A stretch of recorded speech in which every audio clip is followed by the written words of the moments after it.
We're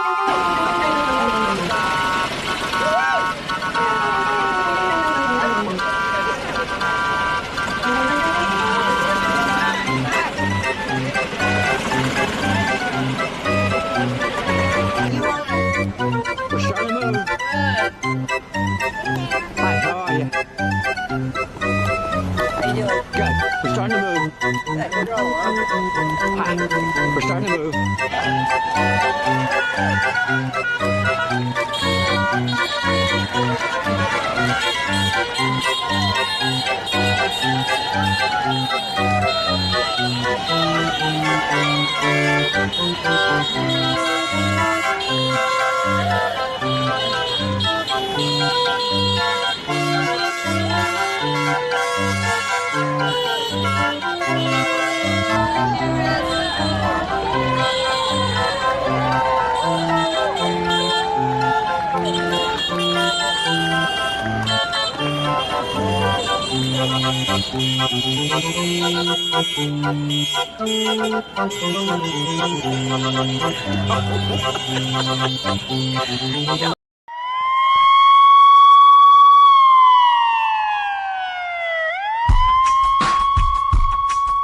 Welcome to Unsanctioned.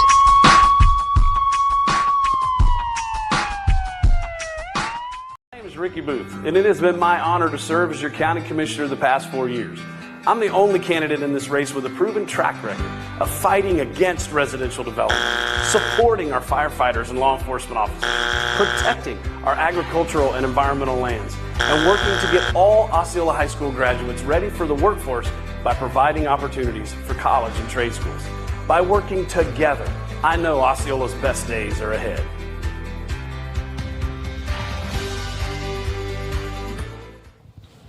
Wow, what a terrible video there, John. And an even worse county commissioner.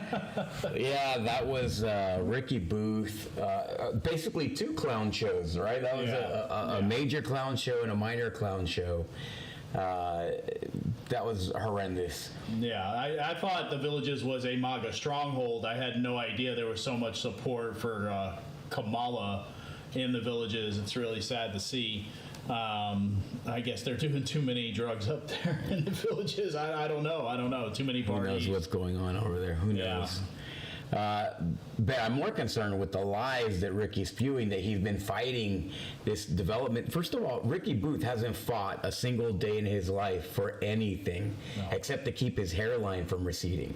This guy is somebody who has spurred growth, encouraged growth, and he benefits financially, personally from growth. Yeah. Okay, so there's no way that he's preventing. In fact, the state just gave him, his family, millions of dollars, right, for the development rights to his land. Yes. Yeah. So, or his family's land. So his family got that money. Which they're saying is going to be preserved as agricultural forever. But, when everything around you is being developed into mixed use, how can you expect it to stay agricultural forever? Especially if you don't own it anymore and the state does or somebody else takes it over. Or has that right to develop, right? I mean, I don't know. The bottom line is this guy, there's only one reason that he's fighting against development in the smallest way right now, and that's because he's running for re-election. And once he wins his re-election, if he wins his re-election, he's going to go right back to being the Ricky who rubber stamps everything that Brandon Arrington, his, I don't know, who's the guy who's always holding his pocket, he's going to do whatever he tells him to do. So, Yeah. So anyways, welcome to another episode of Unsanctioned Florida. We have, this is a packed show, a bunch of stuff. And then we have a new segment, and this segment should be pretty fun. We're going to be going through mail, political mail, and we'll talk about it. So let's say a quick prayer, and then we're going to get right to the show. Lord, we are truly grateful to have the opportunity to do this show every week, twice a week. To talk to people and to have these conversations with people and to express our opinions. And we're hoping that the show is not just fun or funny or entertaining or any of those things, informing, right? But we're hoping that it helps people to feel okay about talking about politics in an open and honest way, because everyone feels like retaliation is right around the corner, right? I've had so many people come and talk to us about, oh, we wish we could do this, we wish we could do that, but we have business before the county, and if we do that, then we lose our business, and so on. We're hoping that just like our country is having an awakening, we're hoping that Osceola has an awakening, and people begin to resist this new aristocracy that they're building. So provide these people, Lord, provide the people of Osceola County with the courage and with the words and with the actions and with the inspiration to do the right thing, especially as we come into these election season. In your son's name, Jesus Christ, amen. Amen.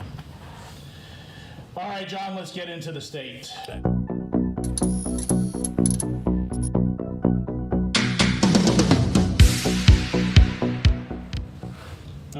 So starting off, John, we had some good news come down about Title IX. So Florida scores this big win in the fight over Title IX rules after a week of court rulings. So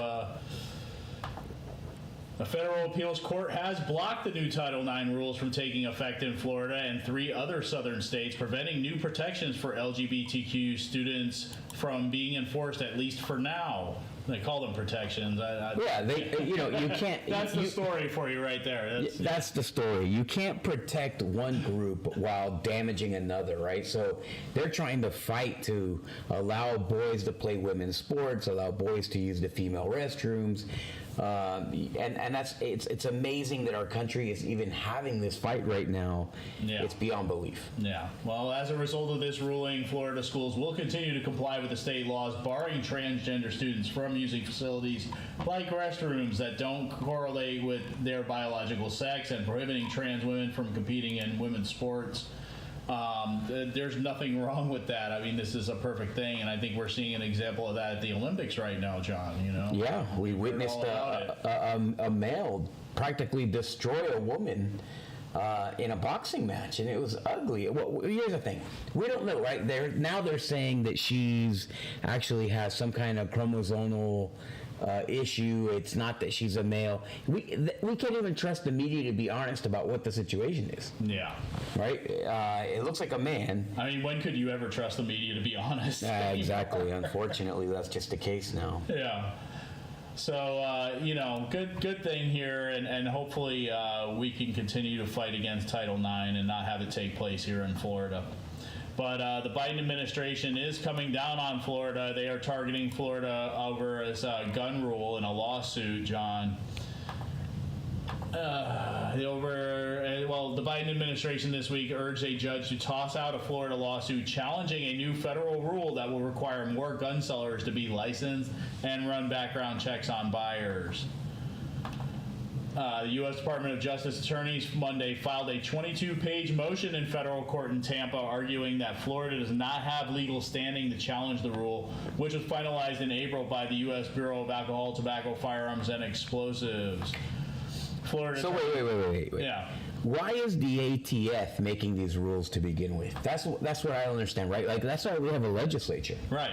And our legislature is supposed to come up with these gun laws. They're supposed to write the laws. The ATF is a regulatory agency, I get that, but when it comes down to our rights, do you want to put your rights in the hands of one bureaucrat? Because it's the head guy at ATF. Yeah. And the president's not the one that gives us our rights. This is the overreaching of the federal government. It's a huge overreach. Florida Attorney General Ashley Moody filed the lawsuit May 1st, in part alleging that the rule will force the state to handle a surge in requests for background checks. The Florida Department of Law Enforcement does conduct these checks. And the case is assigned to U.S. District Judge Charlene Edwards Honeywell, who had not scheduled a hearing as of Wednesday morning, according to an online court docket. So, yeah, this is what you get with the Biden administration or the Harris administration. You get an overreaching federal government who's going to try and take away rights in different ways through different laws and small means, and it's a little at a time until you finally realize, wow, it's gone, They're constantly trying to find these weaknesses in our rights, and ways to approach a new way to limit your rights, your personal freedoms. And this was not a good way. you don't start with the Second Amendment. I mean, No. if they want to take away a right, I think that they need to go find something else like entitlements. Go do that, because people don't know what the difference is between an entitlement and a right. Yeah, that's true. It's true. All right, John, so you know about, I don't know, maybe it was 2 shows ago, we were talking about this this candidate. He's filing a lawsuit against the Republican Senate Senatorial Committee. Well, here's a reminder. Anyway, his libel suit against Florida Senate GOP committee can move forward, this judge has ruled. This is what he's suing them over. If you haven't seen this before, here it is. Bo & Co. says he's a self-made man. From day one I came to this country, I never take any government entitlement. But that's not true. Co. has taken over $6 million in government-funded bailouts. And Bo & Co.'s company used foreign workers to increase profits. It's foreign workers and foreign product that you're selling. Yes, I just can't stand people take advantage. That's not the American dream. Look who's talking. Bo & Co. has got to go. All right, so as you saw... Bo & Co. says he's a self-made man. From day one I quick, because you see at the end there, it says right there, this advertisement, this hit piece, is paid for by the Florida Republican Senatorial Campaign Committee. Who they paid to do this hit piece, we don't know. Probably Anthony Petticini and Simwins, but anyway, getting on with it. Hold on, wait. Take that down for a second. Yeah. Tallahassee, the Florida Republican Senatorial Campaign Committee endorses and urges you to vote Keith Truenow, Tom Leake, Ben Albritton, approved by Keith Truenow, Tom Leake, and Ben Albritton, Republicans for State Senate. Okay. That's harsh. All right. So the attorney for the senatorial committee, in responding to this lawsuit, said it should be dismissed because the matter doesn't say what he says it says. It also said that even if Coe's claims were accurate, he still fails to state his libel claim because he doesn't adequately plead facts concerning the elements of his claim, basically saying that Coe doesn't show that the defendant had doubts about the claims in the mailer and published it anyway, actual malice. So, this was also a mailer that went out to people. Fifth Circuit Judge Dan Mosley, however, ruled Coe's lawsuit and the mailer were legally sufficient to keep the case open. So this is going to move forward. And we're going to talk more about this when we get to checking the mail in the Osceola County segment, but there's lots of this going on. There was a mailer that was sent out by the House Campaign Committee against Laura McAdams in the District 35 race. Was there? Yes, there was. I haven't seen it. It wasn't a dirt piece. It wasn't exactly a hit piece. It was more of a promotional piece for her opponent. And I can tell you that most of her opponent's mailers, Erica Booth's mailers, are being paid for by the House Republican Committee. That's what it says, huh? That's the disclosure. You have some? Yeah. Okay, awesome. We can't wait to see that. Yeah. So I don't live in that district, so I don't get the mail. We're going to talk they about are it. paying for Erica Booth's mailers. So, and the state party needs to stay out of these races. I mean, whether you like the candidate or you don't, let the voters decide. That's what the voters are there to do. So, moving on, John. We had also talked on a previous story. I think it was the last show. We talked about this guy who made threats to kill President Trump and his running mate, J.D. Vance. Well, here's some more shocking new details that come out about this guy. If you forgot what he looked like, here he is. Wonderful human there. This investigation into Mr. Wiseman began after law enforcement received multiple online crime tips about the alleged threats. According to the police, residents of the Sunshine State coastal city also expressed in-person concerns about the defendant. Trump and Vance should be murdered before turning us into West Russia, one alleged Facebook post reads, according to the probable cause affidavit filed in the case. Law enforcement cited 3 additional Facebook posts. Ready, aim, fire, rinse, and repeat, with an image of President Trump's face and the crosshairs of a sniper scope. I am advocating for Trump and Vance's daughters get raped and then tell me they won't fly their kids out of the USA for an abortion. And then another one that said, some people need to be better shots if they know they are going to kill a monster. I mean, this guy is obviously out of his mind. Out of his mind is right. Out of his mind, crazy liberal. Several other recent Facebook posts were noted, too, which praised the July 13th attempted assassination of President Trump and were encouraging in nature for others to attempt the same. Wow. Yeah, so, this guy doesn't belong anywhere in society. And he's not going to be in society for a long time. This is ultra Trump derangement syndrome right here, John. Yeah, that's the worst case I've ever seen. Well, maybe not. I don't know. But yeah, this guy's probably going to go to jail. I mean, and I hope he does. That's just. I mean, I hate. I can't say I hate. But I would, never mind. Let's move on to this. I don't want to. Here's the thing. I don't want to be super ultra negative. I'll say it like this. Never would it occur to me to try to encourage people to go assassinate a president, no matter how bad he is. Yeah. Not even Joe Biden. Joe Biden's been one of the worst president of my lifetime. Never have I said, hey, you know what, I think you should go shoot at the president. Well, I think you feel more sorry for Joe Biden because he's I don't feel sorry for him. out of his mind. I mean, he's not there.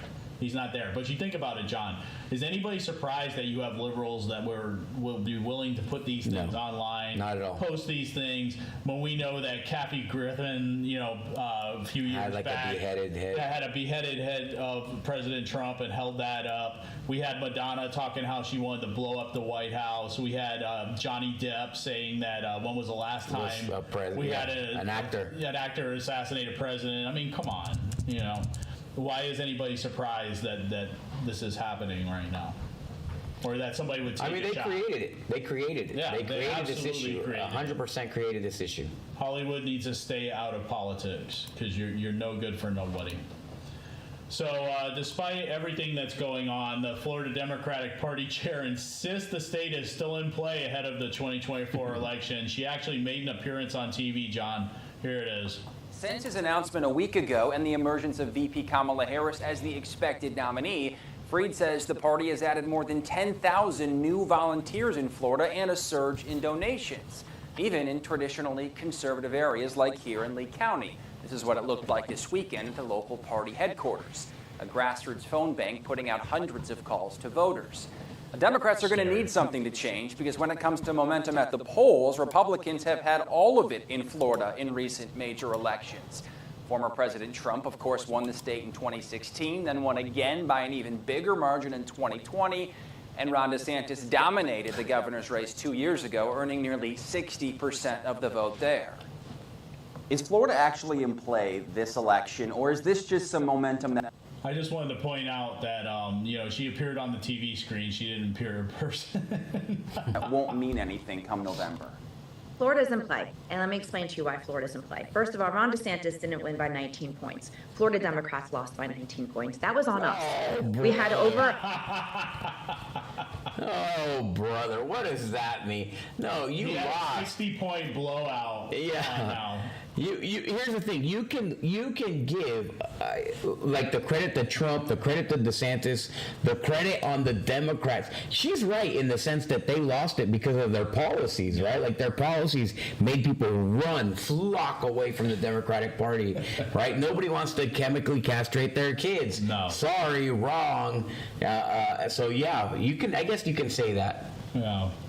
All right, let's hear this. 1 million Democrats did not show up in the 2022 election.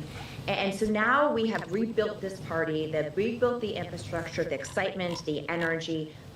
The last time a Democratic candidate carried Florida in the presidential race was 2012, when former President Barack Obama defeated challenger Mitt Romney by a narrow margin. Peter? Yeah, well, I think this, John, and I'll just say this real quick and then I'll cut to you. We have to be very careful here with Kamala Harris. They're trying to prop her up. There is a little bit of excitement, whether it lasts or not on their side for Kamala. We have to see how many times she opens her mouth. But I think we have to be very careful with this. And we can't, this is how we lose things, is by being complacent and not fighting for it. We get lazy. Oh, we're okay. We're not a purple state anymore. We're a red state. I think if we don't keep fighting for it and we take this and we sit back and we not fight for it, we're going to lose it. Absolutely. Yeah. Yeah, 100% right. You can't look. Is Florida in play? No, it's not. But the country is in play. And we need to make sure that we get as many votes as possible, make sure that these electoral votes, and equally important, to get some of these down ballot races won, especially any close ones. We need to keep our majority in the House. We need to take the majority in the Senate. You know, they're trying their best to beat. Rick Scott is the real target for the Democratic Party. Yeah, absolutely. And that's what they're trying. They're going all out. They're making all the whole reason that they put in Democrats into every single seat, right, every single race in Florida was to help Debbie Murkisel Powell, whatever her name is, beat Rick Scott. And so we can't take it lightly. We need to win these down ballot. We need to keep the supermajority in the House and the state Senate, state House, state Senate. So it's not time to sleep. We're not going to sleep through. And God forbid, Trump does not beat Kamala Harris. Imagine word salad presidency. Oh, Jesus. Yeah. You know, we cannot sleep on Kamala Harris. No. You know, even though we know how terrible she is, there's probably a lot of Americans that don't realize how terrible she is. They see this young lady, you know, out there. Well, she's not young, but she's younger than Trump. She's younger than Biden. You know, and they get fooled by the media into thinking that she's the you know, person who's going to make everything great in America again. Believe me, that's not who's Donald Trump. Yeah. So, anyway, we have a couple of examples how bad Kamala Harris would be for the United States of America, and that's in this next clip, which is Governor DeSantis blasting the media over whitewashing Kamala Harris's record, and it's the truth, John. Yeah, it's a record of failure. You know, you try and Google a story about Kamala Harris or anything bad about her, and you can't find it anymore. It's very strange. But anyway, here's Governor DeSantis and a couple of examples. The American Rescue Plan and the Inflation Reduction Act, which totaled $2.5 trillion and sparked the inflation, part of the $7 trillion in spending, which at least in part led to sky-high inflation, currently up 20% on her watch. Despite not receiving a single vote in the year's Democrat primaries and dropping out of the 2020 Democrat race before they actually held their first primary, Harris now has enough support from delegates to become the party's nominee, according to the Associated Press. So let's go back to policy decisions and proclamations from the vice president during her term. I think there's no question that we've got to critically re-examine ICE and its role and the way that it is being administered and the work it is doing, and we need to probably think about starting from scratch. I am running to declare once and for all that health care is a fundamental right.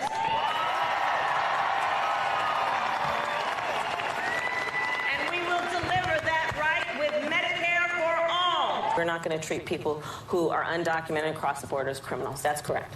There's no question I'm in favor of banning fracking. We have confused the idea that to achieve safety, you put more cops on the street. Instead of understanding to achieve safe and healthy communities, you put more resources into the public education system of those communities, into affordable housing, into home ownership.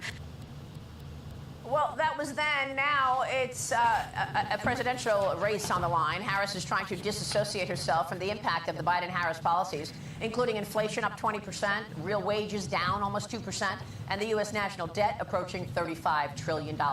And, of course, the border crisis that she was put in charge to oversee has resulted in more than 10 million migrants illegally entering the country, with nearly 2 million people that we know of who have evaded apprehension and have completely disappeared into the country, as well as China ramping up aggression against the United States here at home and abroad. Joining me now in this Sunday Morning Futures exclusive is Florida Governor Ron DeSantis with reaction. Governor, great to see you this morning. Thanks so much for being here. What is your reaction to this new rewriting of history, rebranding of Kamala Harris? Well, I'll tell you, Maria, you know, the Biden-Harris policies put the Democratic Party in a very precarious situation this election. And then the debate where Biden, they tried to do the basement for 3.5 years, and it was clear after that debate that was not going to happen. So the media really worked hard to push Biden out. And now what you see is all the arteries of the left, the corporate media, Hollywood, academia, they're using all the king's horses and all the king's men to try to put the Democratic Party back together again, and they have to whitewash Harris's background to be able to make her palpable to the American people. But I think we've all seen her. I mean, she's incredibly vapid, even more incredibly liberal, and she doesn't have any accomplishments. In fact, she owns all the policies of the Biden-Harris administration. She owns the border. She owns the inflation. She was there cheerleading that every day for the last 3.5 years. So I don't think it's going to work, but make no mistake about it. You are in for 100 days of massive gaslighting from the corporate press. They're already taking down, there was a website where she was the most liberal senator, GovTrack. They took that down. They're whitewashing things from her past. That's going to continue, and they're going to try to pull the wool over the eyes of the American people. Well, I mean, the Democrats have been misleading the public for so many years, beginning with, Russia collusion, the Hunter Biden laptop, the origins of COVID, the true state of Joe Biden's mental capacity. Will Kamala and her team continue to mislead? Or, I mean, is it a reach to say lie to the American people in the next 100 days and perhaps in office? Oh, without question. We're down here in Florida. It's hot in July, be hot in August, but you're going to see a blizzard of lies over the next few months. That's what it's going to be about. There's not going to be any pushback from the entrenched corporate media, and they're going to try to rewrite history, and they're going to try to present her as something that she's just not. And here's what I would just say to Republicans, because we wanted to run against Biden. I think the election was over once Donald Trump walked off that debate stage at the end of June. There was no way Biden was going to win. Now that he's out, if we had to pick someone, I think we would pick Harris, because she owns all the policies. Yeah. She's not going to be able to distance herself from them. And most Americans think this country's going in the wrong direction, so make the case there. And I think ultimately truth is going to prevail. But the one thing we do, I think, have to just acknowledge, Biden set the bar so low. It's like the soft bigotry of low expectations. He couldn't even deliver a sentence. So now you take somebody like Harris, who's not exactly lighting the world on fire, but Biden makes her look like Socrates, just because we're so used to him not even being able to do anything. Now you have somebody that's younger. So we're in for a battle here, but the record speaks for itself. The Trump administration was far more successful than the Biden-Harris administration, and people are going to have that stark choice. The it's true. Yeah, he's 100% right. Yeah. I mean, there's certain things that he said, that were kind of like the word salad, like you said, she is no Socrates, that's for sure. She is no Socrates, she's more like Pilates. So she's not only is she completely inauthentic, unlikable, but her record is absolutely horrendous. I don't care how much they whitewash her. She was the czar at the border. So if you care about the border, no matter what party you belong to, if you care about the border, she's gone, right? She owned, remember, she's the one that was coining that phrase. She started the phrase Bidenomics. Yeah. They sent her out to talk about Bidenomics. Okay, what does Bidenomics mean? That means that food is 3 times more expensive. Okay, well, thanks, Kamala. The internet is forever. I don't care how much they try and whitewash and take away anything that she's done or said that's on the internet. Somebody has clipped it. Somebody has saved it somewhere. It's coming back. People are not going to forget. So, and that's right. There's certain people out there that are not going to let you forget. That's right. So, all right, John, that's it for the state. So before we go on to Osceola County, you have a quick message for the people who watch them. Yeah, don't forget that our good friend Scotty Moore is going on to a new venture with this product, Acai Plus. So Acai Plus, check out the link at the bottom in the show. We keep saying that. I got to go back and I got to add those links. Also, our good friend Miracle Berries, elderberry product, all natural. It's only a few ingredients. It is absolutely tremendous. If you're looking to boost your immune system, these are 2 great products. They help you stay healthy and clean and full of antioxidants and so on. So it's great health stuff. Check it out. You'll find the links below. Thanks. All right, cool. So let's move on to Osceola County. Come on, guys.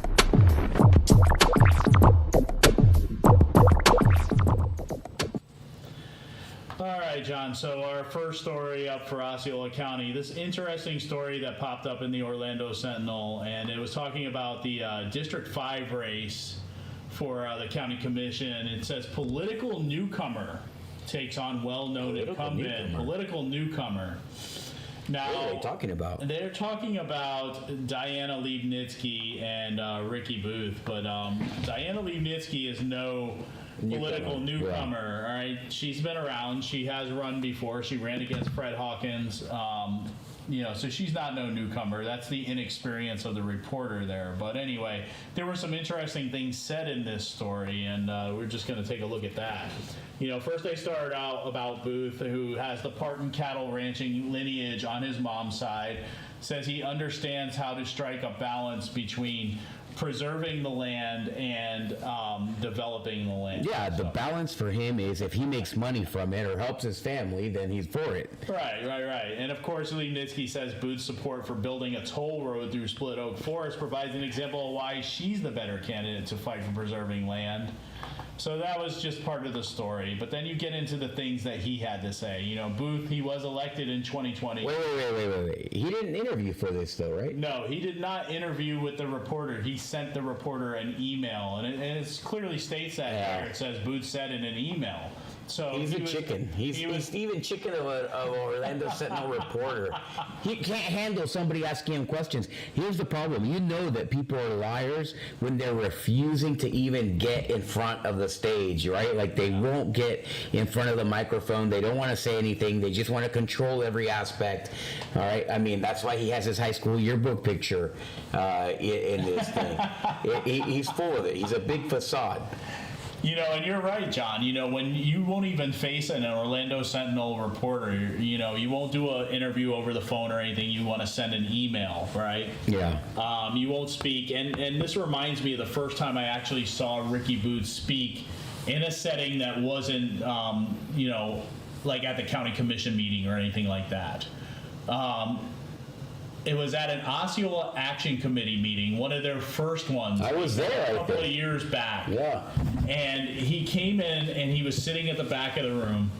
And Jeremy Fetzer was up on the stage. He had the mic. He was up there with Cliff Clover. And Jeremy said, Ricky, do you want to say some words to the people sitting here? And he was like, no. He just sat back. He didn't want to, talk to the people. So, everybody was just kind of like, boo, they booed him, of course, he deserved it. And, they went along with the show, but I was sitting in the back too, and I was kind of watching him. I saw him ordering shots of something. I don't know what he was drinking. Shirley Temples. But anyway, it gets towards the end of the meeting, and by this time I had seen Booth order 3 shots of whatever he was drinking. I guess he got up enough liquid courage that he had put his hand up. He tried to wave down Jeremy, and he wanted to get up on stage and say something. So he got up there. He sat down in a very slumped, fashion and said what he had to say. So, what a wimp. Yeah, so I was thinking to myself, this guy has no courage to address people, and of course this wasn't a friendly room for him. But there are no friendly rooms. No, there aren't. But it wasn't like anybody was going to tear his head off. All right. This is another reason why he won't debate, and you see why you have Chicken Ricky out there, and because people realize that because he's a chicken. Yeah, he won't debate. And it's just frustrating for some, but. He says that his family has spent generations protecting Florida's beautiful landscapes and habitats. It is great that Split Oak Forest will double in size as we also add desperately needed transportation infrastructure in the area. And he says he strongly backs land preservation when it is appropriate. So I guess that means during an election year, it's appropriate. So when it goes on into this story, it says, My family and I live a rural lifestyle every day, and I will fight to protect it. I fought for give me a a break. battle to save the Great Oaks and Narcoossee Starline rural enclaves from industrial and residential development. Okay, 2 small areas. Okay, good. He also touted his role in adding open space requirements to the South St. Cloud master plan that aimed to protect a rural lifestyle in the St. Cloud Manor neighborhood. Booth has also successfully pushed for improvements on Neptune Road, Boggy Creek Road, and Zuni Road. All right, Neptune Road, everybody knew that needed improvements. That was the citizens that were fighting for that, not Ricky Booth. And I think all the commissioners kind of agreed on that because they couldn't ignore it anymore. The traffic was so horrible on that road. As far as the manor goes, yes, the people basically from like LaSalle to Hickory Tree in that little area of the manor, yes, you're fine. You don't have to worry about nothing except for all the development that's going to happen all around you. Yeah, exactly. Because if you go down Hickory Tree Road, you can see it right now.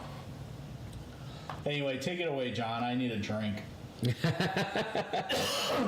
I mean, listen. This is all. These are like tokens, right? Like these are tokens that he's giving the people of St. Cloud so that they re-elect him. The fact is, you can't have somebody who benefits from the development and expect for them to protect the way of life. They're not going to do that. He would have done it already. He's been a county commissioner for 6 years, I think. Yeah. Right, so he's been a county commissioner for 6 years. And then he was on the school board before that. No, he was on the school board for 6 years, so now he's for 4. Yeah. Okay. So, here's the thing. He was on the school board for 6 years. He was on the county commission for 4. Did you ever hear him speaking up against development? No. So, he has a track record. Like my mailers always talk about my track record. He's got a track record.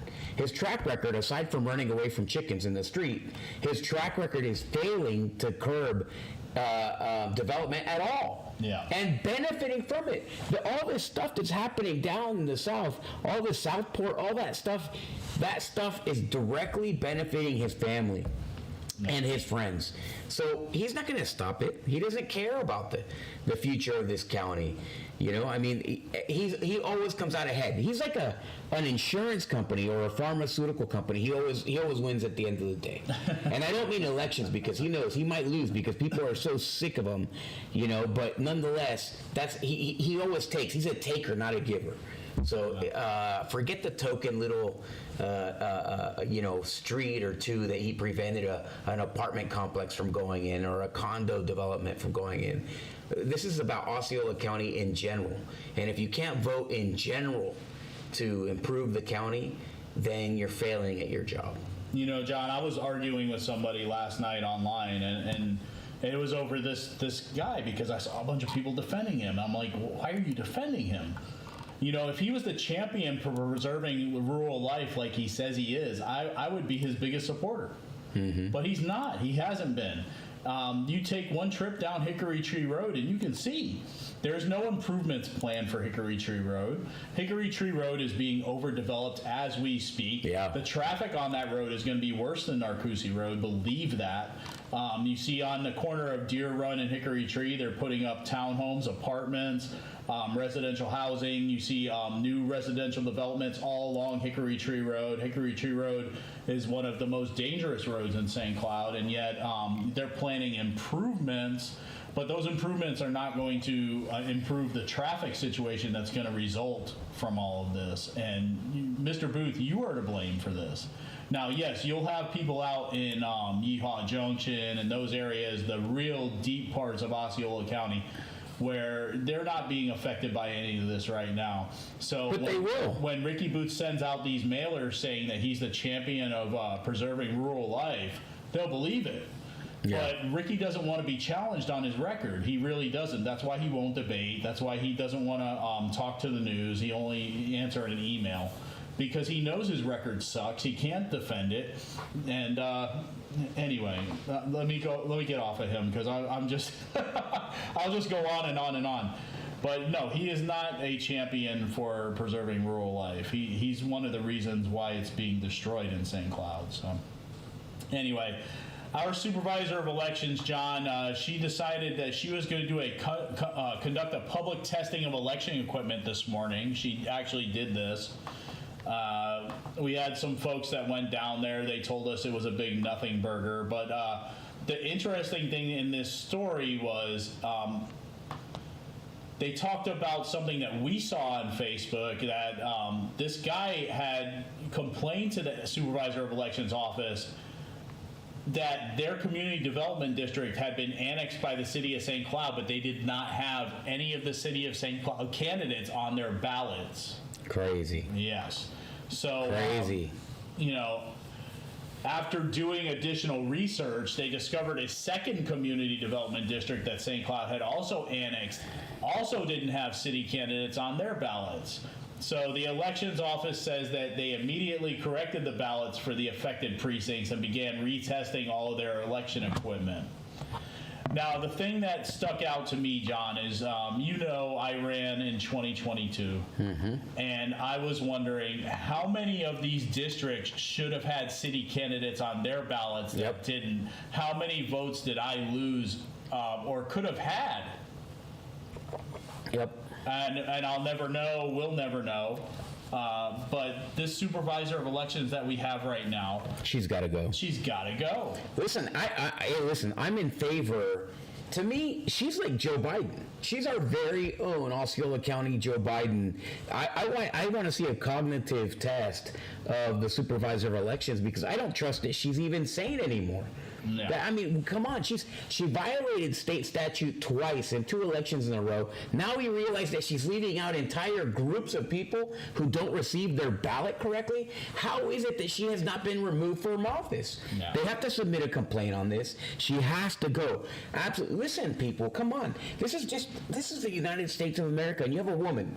Now, I know that her picture looks like it's a picture of her in the 1930s. It's a glamour shot. This is a Depression-era photograph of her. But the fact is, this woman, we need to see a cognitive test of her ability to be able to run these elections. I don't want to hear any Democrats' word for it like Kamala gave us on Joe.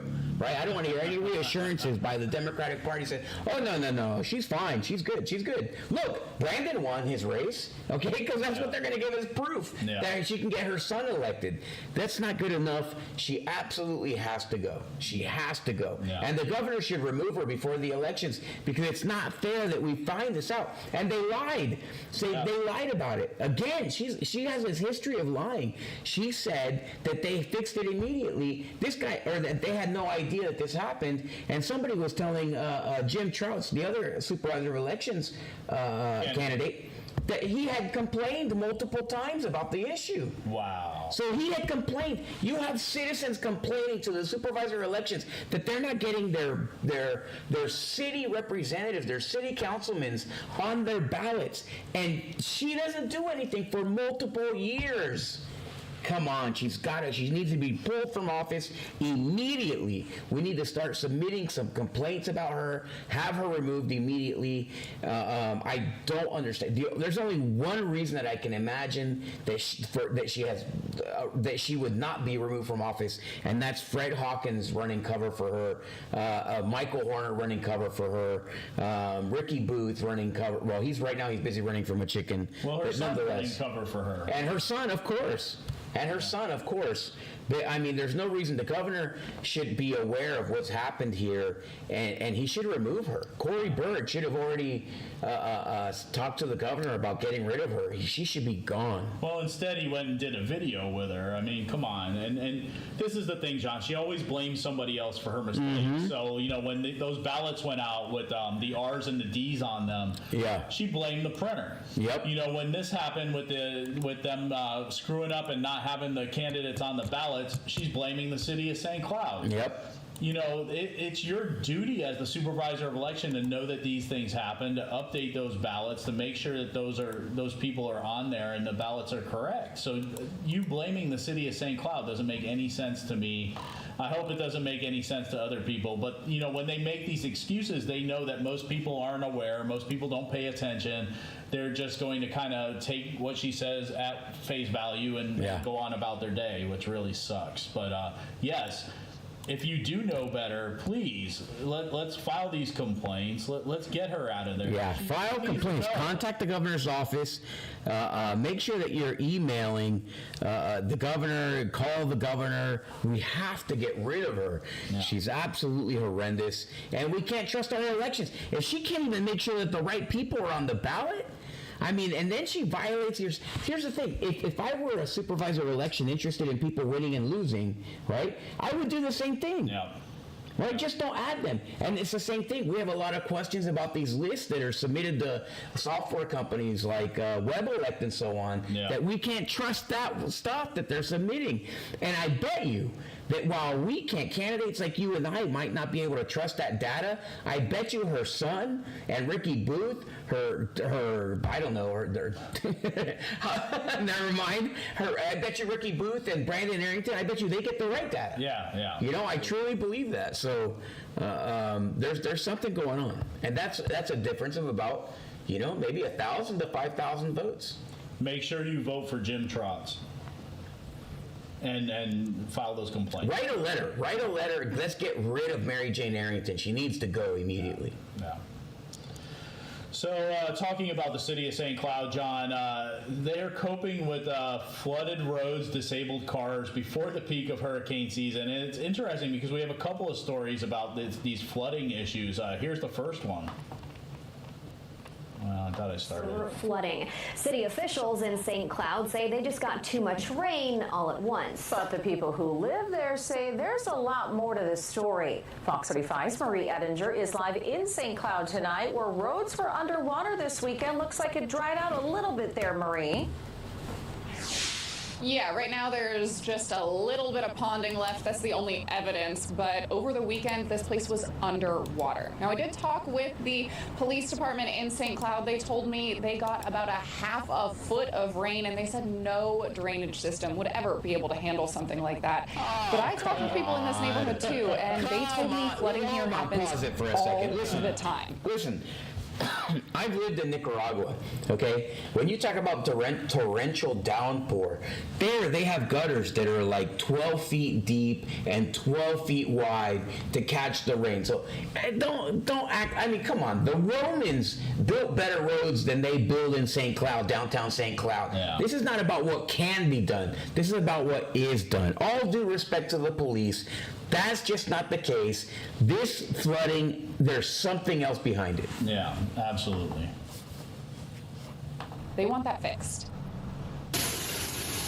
We need to fix the issue before it happens again.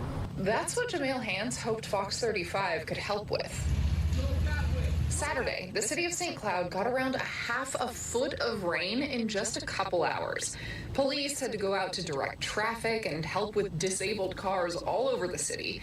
But Hans says in his neighborhood, this is nothing new.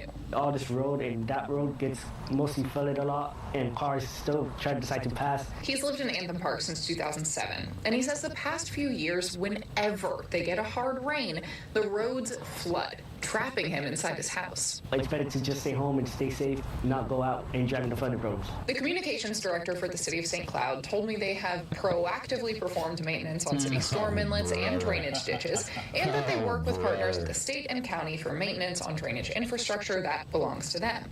Some of that proactive work involves drawing down water levels in lakes and ponds ahead of storm season, so they have a greater capacity to take on more water. That's why by Monday, the roads here were all dry. But the people in Anthem Park say they want more. Especially that's hurricane season, it's much worse because we don't want nobody to get stuck on flooding or have a disaster when it's flooding. This family has reached out repeatedly to the HOA hoping for help. They did not get anywhere. And when I reached out to the HOA today, I didn't get a response either. But the city told me this family can talk with the Public Works Department and try to find some solution. So hopefully moving forward, we'll see the end of this. Live in St. Cloud. Well, that's not the only flooding story out of St. Cloud. No, This one here. They make it sound like, oh, this one-off thing here. Yeah. We'll work together to find a solution. Yeah, who knows? Okay. Who knows? This rarely happens. All right, so this other story, this new St. Cloud development sees flooding problems and homeowners fear more floods with heavy rain. And here's a picture, an example of the flooding that's going on over in this new St. Cloud neighborhood. People living in the Tahokwa Reserve community in St. Cloud fear their forever homes could flood if they continue to see drainage issues. Richard Bullfair, who lives in the community, said as Central Florida heads into hurricane season, heavy rain would make the road impassable for other homeowners. You think? The community is a 55-plus community, and homeowners feel first responders would be hindered to saving lives if they are slowed down because of a flooded road. Saturday, heavy downpours forced some homeowners to abandon their vehicles in the middle of the neighborhood because of the rising waters.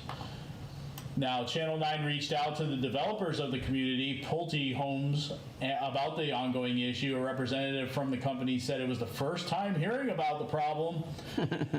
Pulte said the environmental protection cover is blocking the water from draining. This would not be an issue in a post-development state, as those socks would be gone permanently. I don't completely buy that, John. I believe that that's part of the problem. But if you look at the areas where Anthem Park and Tahokwa are, these are, they're both in the general same vicinity area. Anthem Park's been there for a little while now. It's been, over 20 years that it's been there, but it's one of the newer developments, especially on that side. But now they're putting in Tahokwa. Now they're putting in the other one, Kindred. They're putting in all these neighborhoods into that area, and that area is known as a low-lying, flood-prone area. It always was. That's why it was never developed. It was always like cow pastures and stuff, and now they've decided to develop it, and I can't help but believe that a lot of the flooding is because of all the development that's happening there. I mean, it has to be a part. The fact that they don't discuss that first and foremost, it's the most obvious, right? So imagine the amount of earth that they had to move and place there. Just if they had not done that, moved just gargantuan amounts of earth into there to make it a place where you could build on. It's still, the drainage is just, it's not going to be right. We're talking about resurfacing the entire Central Florida area so that we can build tens of thousands of houses. You're going to have these problems. This is perpetual. You have all these crazy Democrats who are like, they're awake at night, biting their nails off of their hands over climate change. Listen, here's a real climate change problem. You want to talk about something that's man-made? This is man-made. The flooding that we're suffering right now, this is man-made. Why? Because this is not, Florida is a swamp. Right? And we're removing the swamp and we're turning it into neighborhoods, and so you're going to have this flooding. So I imagine that there's absolutely engineering ways to get rid of the problem. The question is, do we want to have a problem so bad that we're going to require a crazy amount of engineering just to keep people safe to live there? Right? No. It's like, I can live in a tiger's cage if I want, but I have to wear a suit of armor every day of my life. So do you want to be in that situation? That's the drawback of developing this county. And let me say something. Like, a lot of people talk about, money, this is how we get money. Listen, if you stop building houses, if they had a moratorium for 10 years in Osceola County, right? Yeah. Everybody's home value would shoot through the roof. It would double over the next year, at least double, triple over the next 10 years. And then when they built a neighborhood, every one of those homes is going to be worth $1 gajillion. So, the home values, they're going to go up regardless. We don't need to. The thing is, people are trying to do a short-term, maximize profit. And, and I don't blame Pulte. I don't blame any of these home developers. This is their job. Yeah. The problem is, the job of our county commissioners is to do the right thing for the people of Osceola County, and these guys can't rise to the occasion. They never have. They never will. Right? Brandon Arrington has a better chance of getting a job acting in Hollywood, which he tried, from what I understand. He tried in New York. He tried all kinds of places to be an actor. He'd have a better chance of starring in the next Mission Impossible movie than being a good county commissioner. Well, they did give him the Center for the Arts, so I guess he can star in a play there, I guess. Right? And that's also why we're building that $70 million, $75 million performing arts center, because he wants a fancy new office in Neo City. Yeah. That's my belief. I believe that he's just like Ricky Bobby built that resurfaced that stadium at St. Cloud High School so he could put his picture on there. Yeah. He's building a performing arts center in a county which is depressed so that he can get a new office. I imagine it's going to be called. And they're going to sell it to him for $10 the way that they did Osceola. The Brandon Arrington Performing Arts. But the Brandon Arrington, yeah, absolutely. All right, John, so it's that time of the show. We're going to check the mail. Check the mail. Yeah. Let's save mine for last. Let's save mine for last. Let's go through some of these. Lots of political mailers coming in the mail lately. Here, so. you want to look through some? I'll give you some of these. Yeah. So I'll start with this one right here. Hey, Anthony Cook. This is the same mailer over and over and over again. So here's my opinion on this, okay, this mailer. It says he's going to keep our schools safe. Same crap as always. But it looks like this is, if you fall for this, number one, this guy had a job, okay? He was the chief guidance counselor, right, for helping people get situated for college and whatever. And he was good at it. I'm not going to say anything bad. He was good at it. The problem is that then he was forcing this program called Zello down our throats, forcing it down the throats, forcing it. And then all of a sudden he leaves the school district. From what I understand, he went and got a job at Zello, at the company that he was forcing down our throats. Now he wants to be a school board member. That's a conflict of interest that he created for himself. Don't vote for people like that, create problems like that. I don't know all the details. I think I'm going to look into that a little bit. But Anthony Cook, this is an absolute no. It also looks like he's trying to deceive us. I'm not going to mention details. It looks like he's trying to deceive us here on this about a little bit about his personal stuff. So don't believe this. Anthony, avoid this. If it's green and blue, avoid it. Green and blue is bad. Absolutely. So this one here, I know a lot of people are getting upset, or at least I've seen a few people getting upset about dirt mailers and stuff. Here's one that says, I would not vote for Olga, would you? Fraud Carino. But sometimes these dirt mailers, when you look into them, sometimes they have some information that you need to know.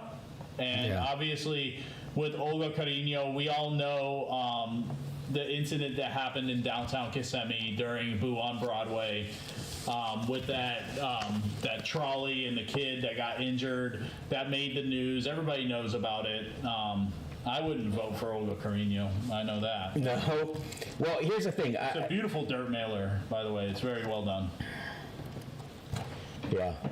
This picture on the back is bad. The picture I like that picture. So, that situation was pretty bad. Okay, here's a clean one. This is not bad. That's bad. This is a great picture of Lysandra Ramon here. That's a pretty good picture of us. Okay, it's boring. Okay, so Brian Bennett postcards here. Brian Bennett. I love this. I love this one. I love this picture of him hunting. Okay, that's my style.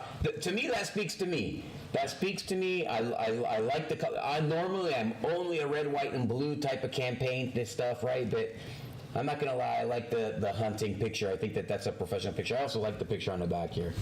Let's see here. Okay, I'll know with Brian. What do you think about this Colonel Shalafo one? Oh, wait. Let's talk about this. Like, here's Olga Carino's, her own mailer. Okay. Right? And it looks like a standard mailer, no big deal, right? But I'll tell you one thing I've noticed is that she has a picture. I've gotten two of her mailers that have pictures of her with a dog, and it's a different dog in each picture. And I wonder, like, is this really her dog or is this not her dog? I don't know. I don't know. Right? Like, it'd be funny if it wasn't her dog and she's just like has a dog as a prop, right? Yeah. So here's Noel Ortiz. The Kissimmee firefighters proudly endorse Noel Ortiz. This is the most plain, boring mailer I think I've ever seen. Nothing against Noel Ortiz. I don't really know him, but I would say this is a terrible mailer. I mean, just in the look, it's so plain. I guess it gets the point across, right? I mean, I don't know. I'm a design freak. I hate yeah, so I got a Tom one. Colonel Shalafo. Colonel Shalafo. You have a Shalafo. I got a Shalafo. You got a Shalafo. Okay, they're very similar. Yeah, but they're different. Very similar. So this guy definitely, he's, wait, is it the same? No, it's not the same.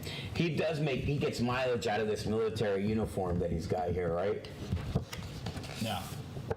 I don't think that you need to Photoshop the whole teeth thing to the extent that he's got them here done. You know, I mean, just be, I mean, so.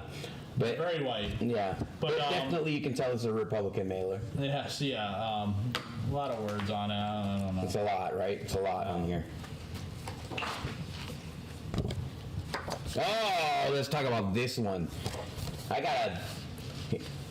Speaking about it, listen, here's one thing that I detest. Yeah. Using the public money to campaign. Yeah. Who does that? Here he is, right here with his picture. This is an Osceola County. This is a from the county. From the county, and it is Osceola County, Brandon Arrington. Come on now, come on. Commissioner wants you to know the latest information on traffic alerts, weekly updates on lane. This is when they remind you about this stuff. Metro Plan tip, Osceola County road building. Listen, this guy's the biggest jerk. He's so arrogant. He's so dismissive of the people. Brandon Arrington is literally the worst public official. Even worse than Ricky.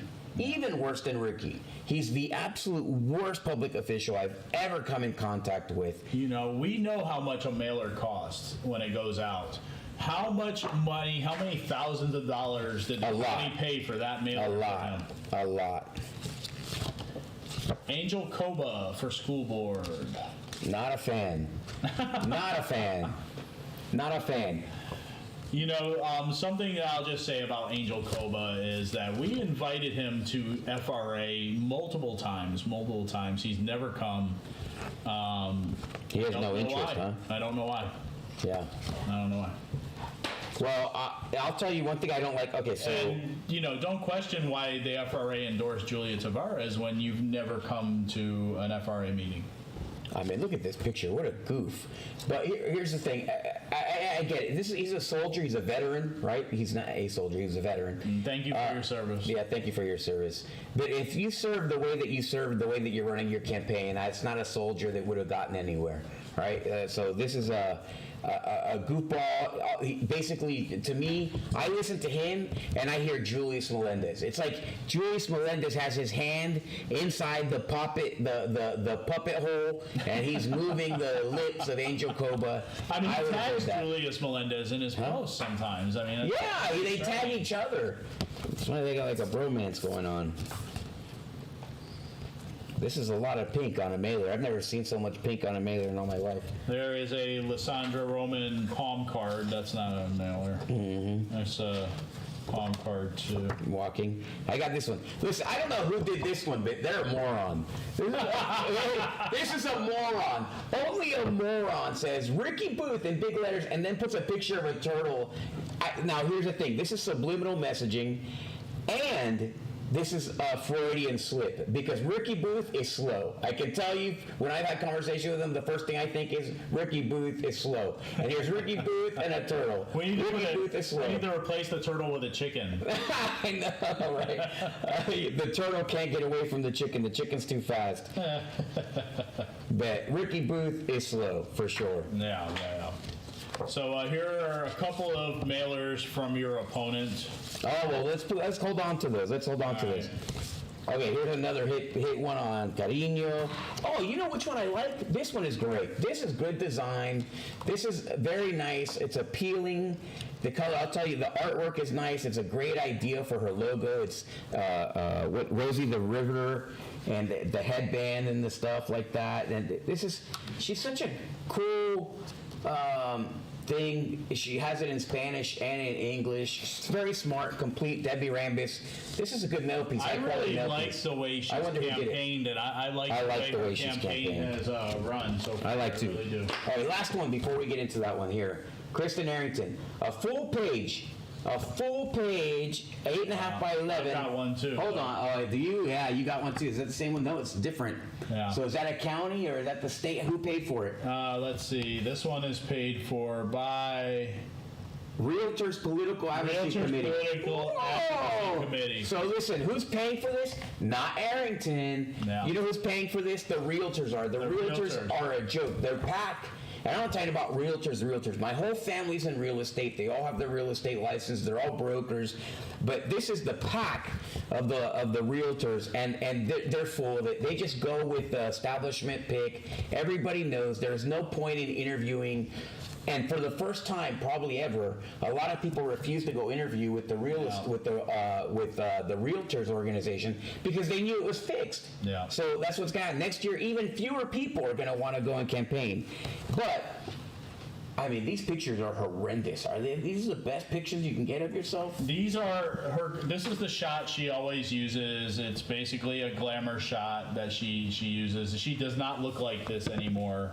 I mean, she's never looked like that. She's very far from this. I mean, when you see her, and this picture is not great, but when you see her, she looks like the classic picture you would envision of a cat lady. It is not this woman here. That's not. I mean, that I guess at one time was her. I don't know when, but not any time recently. I don't know. Let's see. Oh my God! It's just like she's forcing that smile, and that's why I call her Cruella de Vil, because it's like you can see it's like he can come out, like the monster's ready to come out. Yeah, and again, the realtors. There's nothing good coming from that. We have a Sheriff Lopez and Sheriff Lopez with bacon, and he's got the classic pose, the "I'm going to get you" pose. Pretty decent mailer. That's a lot of verbiage. There's a lot. Yeah, there's a lot of verbiage on it. Bacon, what a great campaign gimmick that has been, right? Look how big he's gotten. Yeah, he's a big dog, man. All right, so Seth Hyman. Yep. Seth Hyman mailer, and he draws the comparison between him and his primary opponent. All right. Tony Busby for St. Cloud mayor. It's a lot going on this mailer. The only thing I would say about this is when you put too much on there, a lot of people are just taking them and just looking at it. You just look at the pictures. It might be a good strategy because if there's so much writing that you don't want to look, you just look at the pictures. And his pictures are like family. Family and war pictures from Iraq. Yeah. And Michael Cruz. That's a good mailer, right? Yeah. I think that's a pretty good mailer. That's a pretty effective. It's just big letters, Army veteran, Michael Cruz. Okay, so. Wow. All right, so now we're down to the nitty gritty, John. All right. Is it time? Yeah. All right, so let's go to the negative first. Let me have one of these. Yeah. Here, all right, give me this one. All right, so this clearly people out. have been really smoking me. There's been 3 or 4 negative attack ads on me in the past 3 days or 4 days. It's by a guy. Here it is right here. John Arguello might as well be a Democrat. Spells his name wrong. They spelled my name wrong. I don't care. But you might as well be a Democrat. Everybody knows this is absolutely ridiculousness, right? It's ridiculous. This is a. Says, but it's paid for by the committee to expose fake Republicans. Yeah, the fake Republican in Florida is Anthony Pedicini. Anthony Pedicini is a hatchet man. He's a uniparty hatchet man. Here he is, right here. Okay, he likes to think of himself as this like strategic Sun Tzu book writing guy, but that's not him. He's a lonely guy, alone. He's gonna. This is a guy who's gonna end up alone. He basically goes around and he destroys people and their reputations. That's his entire career. He's constantly being sued because he's constantly being sued, and he will probably get a lawsuit from me as well, and he'll settle, and I'll take that money and I'll probably go golf on his dime. But that's what he does. But this guy's a real jerk. He's the worst guy. And why does the Republican Party use him? Because the Republican Party sometimes would rather see somebody destroyed than to have somebody who's not obedient, and that's disgusting. Yeah. There's all kinds of these dirty mailers that he sent to other ones. Yeah, he's been responsible for hit pieces on Will Fonseca when Will Fonseca was running for school board. Yep, and he works for the ugliest of all the politicians: Hawkins, Booth, Erica Nathan Booth. Blackwell has employed him. Erica Booth has given him money. Here's another one that just went out today. This one's in a new today. Yeah. Oh wait, did I throw yours? That's yours, and I'm throwing it on the ground. And then this one, which is another one. And he's going to the same well. He's going to the same things. What do you have to say about these, John? I mean, just look. First of all, have I made mistakes in my life? Yeah, but this is BS. Go on. I've already made the explanation multiple times. I've talked about it, right? Like they talk about me being in jail for 45 days. So when I was in my 20s, when I was over my daughter, I got into a fight with a judge when I was talking about the law and child support. And to make it clear, I paid every single penny of child support that I owed. Every single penny. In fact, I was paying child support before I was requested to by the judge because I wanted to pay for my kid. I thought I was in a lawsuit over the custody of my child for many, many, many, many years. This is my oldest child.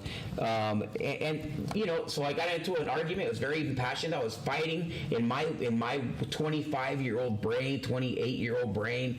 The having custody of my child was the most important thing in the world, most important thing in the universe, and I was fighting for her passionately. The way I fight on that school board dais for the people of Osceola County was the same way I was fighting for my daughter, and I did not show the judge enough reverence to her taste, and she found me in contempt of court. Okay, so she put me in jail for 45 days. She sentenced me to like 50-something days. I ended up doing 45 because I appealed it while I was in. I did it myself, and they let me out early. But I was happy to go because that's the type of person I am. I'm gonna see this through. I'm not gonna worry about it. And being in jail for 45 days, when I was 28, I didn't think I was gonna get elected to some position someday, and that I would have to worry about some guy like Anthony Pedicini telling the world. But I'm not ashamed of it. I am me. I'm not ashamed about my past whatsoever. I'm a redemption story. I work hard every day, and I'm a man. I'm with vices, and I make mistakes, and I'm a regular person. I am not Brandon Arrington. I'm not Ricky Booth. I'm not Fred Hawkins. I'm not Mike Horner. I'm not these guys who are really, really ugly people on the inside, but they pretend they're great on the outside. That's not me. No. I don't pretend. I am who I am. I'm going to be who I am my whole life. I curse more than I should. I'm not as nice as I should be. I'm very easy to get into a fight with someone over something that may not be that important. I'm a very impassioned, intense person, and it's the cross that I bear. But I'm not this whole thing about they call it child abuse, and this is what the lawsuit is going to be about. Because listen, I was never accused of child abuse. This was a domestic violence charge that I had, and this is the story with my son. I've already recounted this story, but I'll do it again for the sake of the viewers. My son got into an argument with my wife. I told my son to stop being disrespectful. My son continued the argument. He was impassioned too, right? And so he was being a little bit too disrespectful for my wife, for me to be able to take. I told my son to go outside, just like my father told me when I was a teenager, go for a walk. Right? And it never occurred to me that I could actually say no to my dad at that point. I think our parents were different for our generation than we are for our kids, right? My son did not, he refused, right? He was too upset. He refused to go outside and go for a walk like I was telling him. I helped him outside. In that process, somebody saw, they called the police. I was arrested. Of course I'm the one that's going to go be arrested. I'm not going to let my son get arrested, right, in the process. Of course I'm going to go to jail if that's what the police are requiring. Right? No, it's not even a question. Again, am I worried about some guy like named Anthony Pedicini putting a mailer? No, I'm not worried about that. And I'm still not worried about it. I love my son. He's my oldest son. He's a great young man. He's going to college. He's extremely smart. Him and I have a great relationship. He helped me the other night until like 1 a.m. build signs for his mom.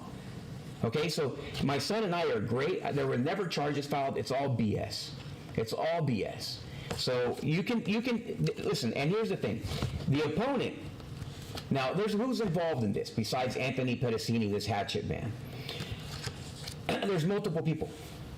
Are the Booths involved in this? Probably they're funding it. Is Fred Hawkins involved? Probably he's funding it to some degree, right? All these establishment oligarchy, the Osceola oligarchy, they're funding this because they cannot have me win. Right? Mike Horner, is he funding this? Probably. Is he involved? Probably. Right? I would assume that they are. Is my opponent? That's the question that everybody's asking. Is my opponent? Absolutely, I believe he's involved because he hasn't said a single thing in public about it. right? He hasn't said, you know what, I don't do. And my call is for him to resign and to get out of the race, drop out of the race, because it's one thing, he likes to act like he's a noble man. But when you're noble when it's hard, not when it's easy. It's easy to be noble when the situation is easy, when it doesn't require anything of you except for pretending that you're noble. But when it's hard and it comes at a cost, that's when you're actually truly noble. The fact is that these mailers came out for one reason, not just because they hate me, right? Not just because the establishment hates me, but because my opponent was 25 to 30 points behind, and they needed some kind of desperate measure to try to get their customer ahead. Right? And hope that these kind of attack ads would get me to spend my money from my race so that the Democrat can win, because that's what they want. They don't want Jose to win. They want the Democrat to win. They want Arrington to win. That's their job. Right? In order to keep the corruption going, you need Arrington to win, and this is not going to prevent it from happening. I'm going to fight to the very end. We saw Trump get up off the ground and put his fist in the air and say, fight, fight, fight. You're damn right I'm going to fight. I'm going to fight. These mailers aren't going to stop me, and this doesn't mean anything to me. This does not embarrass me. I lived the life just like every one of you lived your life, and you make your mistakes, and I made my mistakes, and I am a redemption story, and I'm proud of it. And I'm proud of the life that I live. I'm proud that I fight for my country. I'm proud that I fight for my president. I'm proud that I fight for my friends. I fight for my kids. I fight for my community. I'm proud of those things. And if those things require sometimes for me to overstep my boundaries and get in trouble, well, that's fine. Because somebody has to. Because all these cowards who are elected to office right now, they haven't fought for anything but themselves. It's true. Is that enough of my explanation? Yeah, I think that's good. I think that's good. Although I do recall, I believe, and I could be wrong, that when another candidate was getting attacked in the special election in the city of St. Cloud, that when Jose was a candidate then, when he was running for city council, that he denounced that attack. So it'll be interesting to see if he denounces the attacks on you, John. I'm sure that he will, because he's going to get pressure. I know that a lot of people are really upset about these attack ads.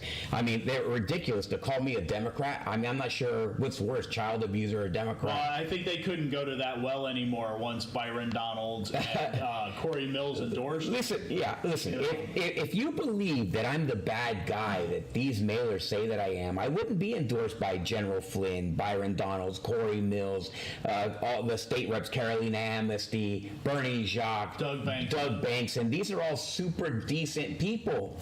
These are all super Florida Family Action, right? The Florida Republican Assembly, the Republican Liberty Caucus, the Republicans for National Renewal, RNHA, Vets for Trump. I mean, the list goes on and on and on and on. I have just dozens at this stage endorsements by great leaders who actually stand up for their community, who fight for things like pro-life, people that fight for the things that are important to the American family, and that's what I'm fighting for. That fight for the America First agenda. Yeah.